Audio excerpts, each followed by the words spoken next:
పేరు ఏ suspense crime thriller. రచన చెరుకూరి మురళీకృష్ణ. గళం Jagadeeswari కందికుప్ప. Episode number 2. జరిగిన కథ. రావుగారు చనిపోవటంతో అది సహజ మరణం కాదన్న విషయం ఆయన్ని ట్రీట్ చేసే డాక్టర్ చెప్పడంతో పోలీసులకి ఇన్ఫార్మ్ చేస్తారు ఇంట్లో వాళ్ళు. ఉదయం 8 గంటలైంది. శ్రీలత తన తండ్రి చనిపోయి ఉండటం గమనించి అప్పుడే 2 గంటలు దాటిపోయింది. ఆయన మరణం సహజంగా సంభవించింది కాదని డాక్టర్ నిశాంత్ చెప్పినప్పటి నుంచి ఆ ఇంట్లో శ్మశాన నిశ్శబ్దం అలుముకుంది. రావుగారి మరణానికి కారణం ఏమై ఉంటుంది అన్న ఆలోచనలు అందరి మనసుల్ని తినేస్తున్నాయి. ఆ గదిలోనికి ఎవరూ వెళ్ళకండి, మేము వచ్చేదాకా ఇంట్లోంచి ఎవరిని బయటికి వెళ్ళవద్దని చెప్పండి అని పోలీసులు డాక్టర్ నిశాంత్కి చెప్పడంతో రావుగారి శవం ఉన్న గదిలో నుంచి అందరూ బయటికి వచ్చి తలుపులు మూసేశారు. అసలు అక్కడ ఏం జరుగుతోందో ఎవ్వరికీ అర్థం కావటం లేదు. ఆ రోజు ఆండాళ్ గారి ఆబ్దికం పెట్టడానికి రావుగారు ముందే అన్ని ఏర్పాట్లు చేసి పెట్టడంతో అనుకున్న సమయానికే వంట మనిషి పంకజవల్లి వచ్చి గేట్ దగ్గర నిలబడి తాను వచ్చినట్లు చెప్పడానికి ఆమె గేట్ దగ్గర కాలింగ్ బెల్లుని నొక్కింది. ఆ ఇంటి బయట వాతావరణం ఎప్పుడూ ఉండేటట్లు లేకపోవడంతో అందుకు కారణం ఏమై ఉంటుందా అని చుట్టూ చూసింది. మామూలుగా అయితే ఆ సమయంలో రావుగారు షార్ట్స్ వేసుకొని బయట లాన్లో తిరుగుతూ మొక్కలు చూసుకుంటూ కనిపించేవారు. పంకజవల్లి రాగానే ఆయన నవ్వుతూ ఆమెను పలకరించి యోగక్షేమాలు తెలుసుకునేవారు. ఈరోజు ఆయన లాన్లో కనిపించకపోవటమే ఆమెకి ఏదో తేడాగా కనిపించింది. గేట్లో పంకజవల్లిని చూడగానే డ్యూటీలో ఉన్న జైపాల్ గేట్ తీశాడు. అతని ముఖంలో కనిపిస్తున్న విషాద ఛాయలు గమనించగానే ఏదో జరగకూడదు జరిగినట్లు పంకజవల్లికి అనుమానం కలిగింది. రావుగారు మరణించినట్లు జైపాల్ చెప్పడంతో పంకజవల్లి నిర్ఘాంతపోయింది.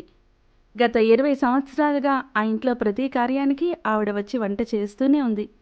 ఆవిడ చేసే వంటని రావుగారు ఎంతో మెచ్చుకునేవారు. పైకి అనకపోయినా ఆవిడ చేతి భోజనం రావుగారికి తన భారీ చేతి వంటను గుర్తుకు తెచ్చేది. ఆ ఇంటితో ఆమెకి ఉన్న ప్రత్యేకమైన అనుబంధం ఈ రోజుతో తెగిపోయిన భావన కలిగింది. రావుగారికి భార్య మీద ప్రేమ ఎంత బలమైందో పంకజవల్లికి తెలుసు. ఇంటిలో ప్రతి గదిలోనూ ఆండార్ గారి ఫోటోలు కనిపిస్తూ ఉండేవి. ఆయన ఎక్కువ సమయం గడిపే లైబ్రరీలో అయితే ఆండాళ్ళ గారి నిలువెత్తు ఫోటోలు ఉండేవి.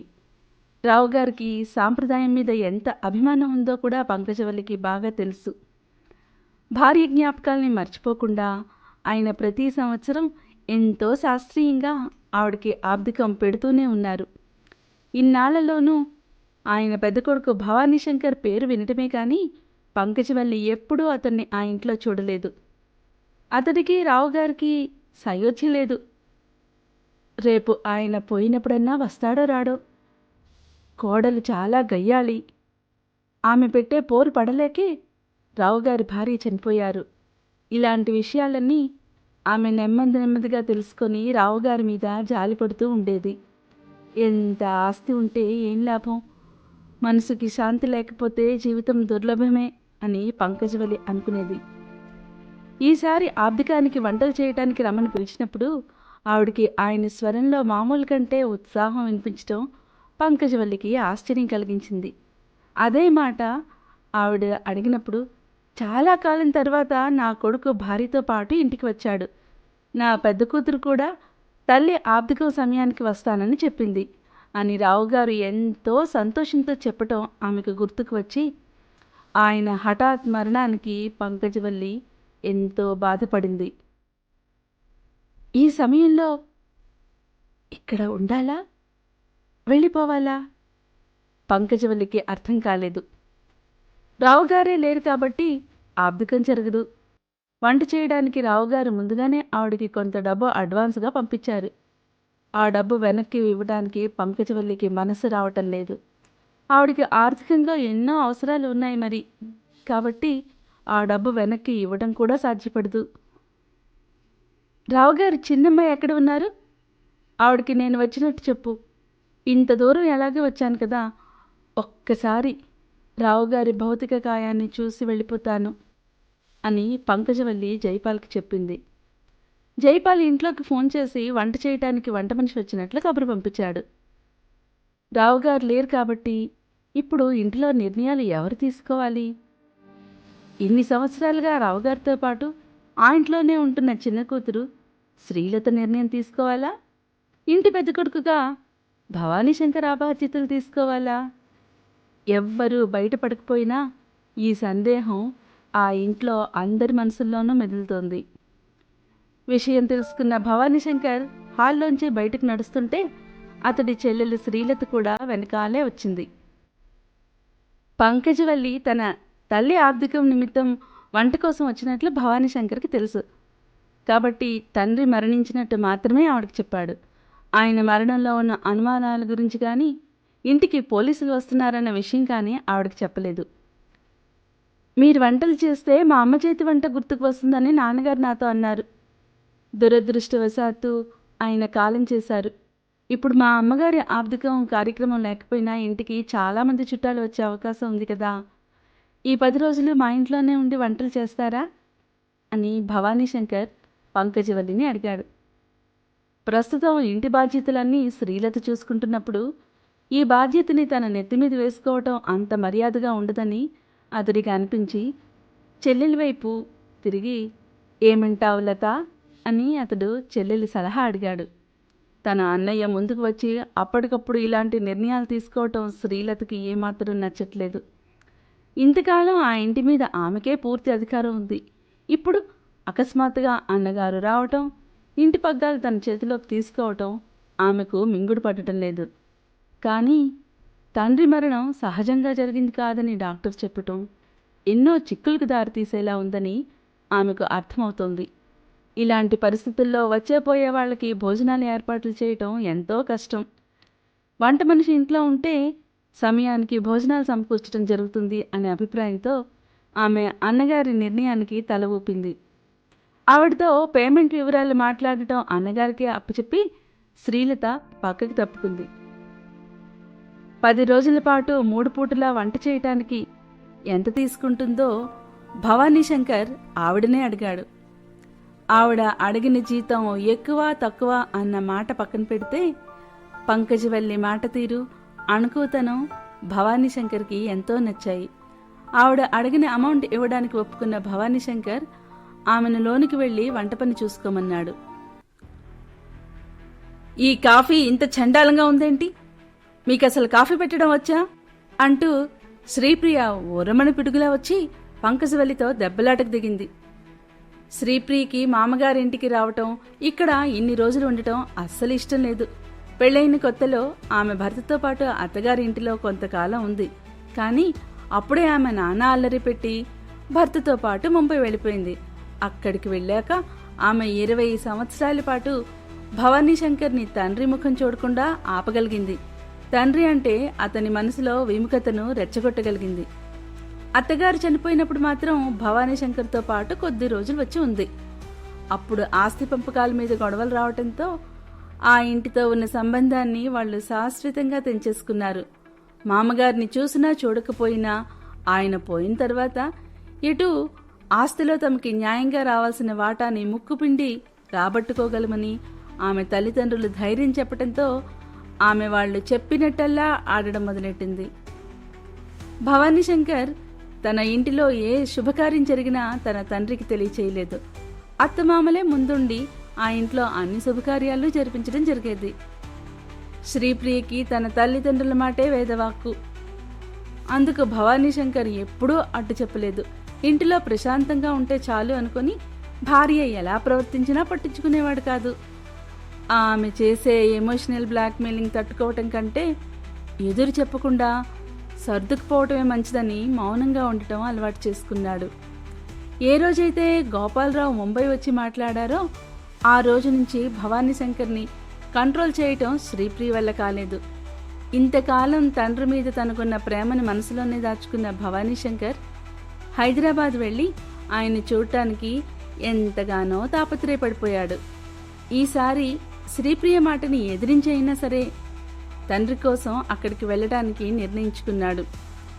మొదట్లో మామగారిని చూడటానికి నిరాకరించిన శ్రీప్రియ అకస్మాత్తుగా తన పంతం వదిలిపెట్టి హైదరాబాద్ రావటానికి ఒప్పుకోవటం భవానీ శంకర్కి ఆశ్చర్యం కలిగించలేదు. ఈ విషయంలోనూ మామగారు ఏదో మంత్రాంగం జరిపే ఉంటారు అని భవానీ శంకర్ అనుమానం పడ్డాడు. అతని అనుమానంలో నిజం లేకపోలేదు. నీ మామగారికి 80 ఏళ్ళు ఎటూ వచ్చాయి. ఇవాళ రేపో చనిపోయేవాడే.